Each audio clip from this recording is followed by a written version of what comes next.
Bonjour l'Arménie, je m'appelle Farida Belgoul, j'ai 56 ans. Je suis enseignante dans les écoles publiques, donc je travaille pour le gouvernement. J'ai 3 enfants et je suis en France une militante pour l'interdiction de l'idéologie du gender dans les écoles. Nous avons organisé, mon équipe et moi-même, de janvier 2014 à juin 2014, une action nationale en direction des familles et en particulier des papas et des mamans qui s'est appelée Journée de retrait de l'école, JRE. Pourquoi?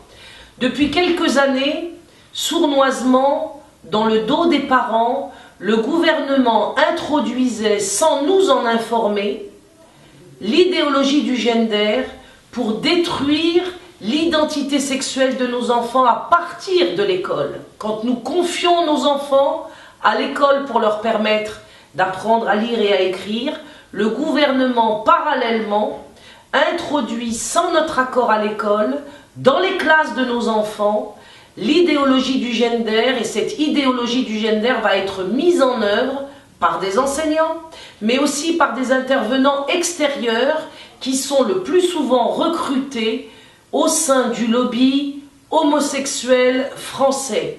Non seulement homosexuel, mais aussi bisexuel ou transsexuel. Donc régulièrement, nos enfants ont eu comme interlocuteurs à l'école des homosexuels, des bisexuels ou des transsexuels pour leur dire quoi? Eh bien, non seulement il a été question de sexualité, alors que l'école n'est pas le lieu où normalement les enfants devraient entendre parler de sexualité. Et nous sommes en situation aujourd'hui d'accuser l'école de faire une propagande sexuelle, d'être dans un processus de sexualisation précoce des enfants que nous, les parents, nous refusons. Donc, ces intervenants homosexuels ou ces programmes pour l'égalité entre garçons-filles, soi-disant avec quel objectif? Eh bien, de mettre en œuvre dans les classes cette idéologie du gender. Et que dit le gender? Eh bien, le gender dit que nous sommes nés dans un corps biologique qui est ou masculin ou féminin, mais que nous pouvons changer d'identité sexuelle si nous le souhaitons. Par exemple, je suis dans un corps féminin et si je me perçois du genre masculin, eh bien je peux être donc considéré comme un homme. Ou bien, si je suis un homme dans un corps biologique masculin et que j'ai envie d'être une femme, eh bien la société doit reconnaître par ses institutions que, en effet, je suis du genre féminin alors que j'ai un corps masculin. Cette idéologie a des conséquences extrêmement graves sur la civilisation et sur l'éducation de nos enfants.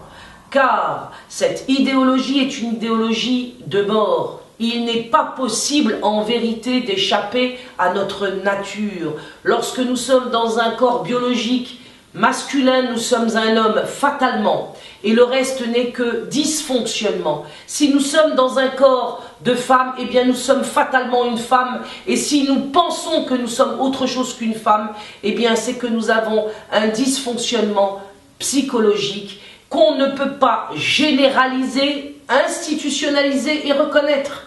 Tout démarre en fait de la légalisation du mariage homosexuel, à partir duquel on estime aujourd'hui dans le gouvernement français, mais aussi dans tous les partis politiques français, dans tous les syndicats français, qu'il est légitimement nécessaire de reconnaître que le genre est une possibilité aujourd'hui d'épanouissement des individus. Eh bien non, nous nous inscrivons en faux contre cette idéologie et nous ne voulons surtout pas que celle-ci soit enseignée dans les écoles où vont nos enfants, dans la mesure où cet enseignement s'adresse aux enfants les plus petits. Le gouvernement français a commencé cet enseignement dès les maternelles, c'est-à-dire dès l'âge de 4 ans, et va jusqu'au bac. Nous ne pouvons pas accepter que cette idéologie aujourd'hui nous conduise à accepter des procédures d'adoption pour les homosexuels qui sont stériles, forcément, et surtout des procédures de fabrication d'enfants dans les laboratoires européens et la mise en place dans les pays pauvres du tiers-monde ou dans les pays pauvres des pays de l'Est de usines à bébés. Car voilà où nous conduit aujourd'hui la reconnaissance du mariage homosexuel, non seulement vers la confusion de l'identité sexuelle de nos enfants en Europe, dans les écoles européennes, mais par la mise en place aussi de laboratoires pour créer des nouveau-nés à partir d'un marché d'ovocytes et de sperme à l'intérieur des pays européens, et la mise en place dans les pays pauvres d'usines à bébés où des jeunes filles de 15-16 ans sont violées pour porter des bébés afin que les homosexuels aient droit à avoir des enfants. Eh bien non, ce ne sont pas les adultes qui ont un droit sur les enfants, ce sont les enfants qui ont le droit d'avoir leur père et leur mère. La situation est totalement inversée par les lobbies qui aujourd'hui s'introduisent dans tous les pouvoirs. Après la JRE, après cette action qui a réussi à contraindre le gouvernement français à retirer une partie du programme du gender, j'ai créé avec mon équipe la Fédération autonome des parents engagés et courageux afin de continuer le combat et de structurer notre action.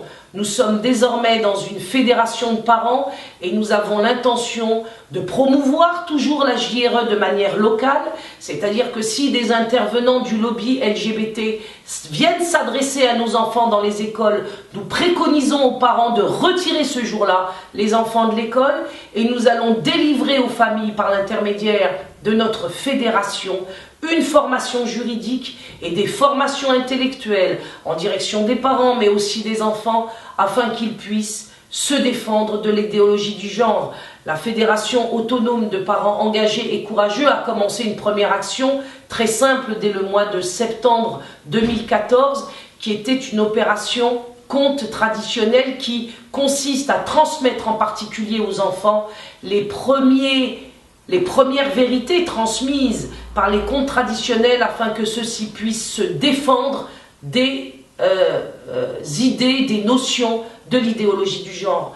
Aujourd'hui en France, nous sommes mobilisés grâce à la Fédération autonome des parents engagés et courageux. J'appelle les Arméniens à nous rejoindre dans le combat. Je suis allé à Moscou pour rencontrer Irina Bergset des mères russes et Matthias Ebert, mon homologue allemand concernant la défense des enfants en Allemagne. Nous avons besoin aujourd'hui de créer un mouvement international pour défendre les enfants, pour défendre la famille traditionnelle, parce que nos adversaires ont une stratégie internationale et mondiale. J'appelle l'Arménie à rejoindre le combat. J'appelle les parents arméniens à se lever pour défendre les enfants, la civilisation, la création que Dieu nous a confiée et qui est un dépôt sacré dans nos mains. Au combat, à bientôt. J'aurai probablement bientôt l'occasion de venir vous voir à Erevan, la capitale de l'Arménie. Au revoir.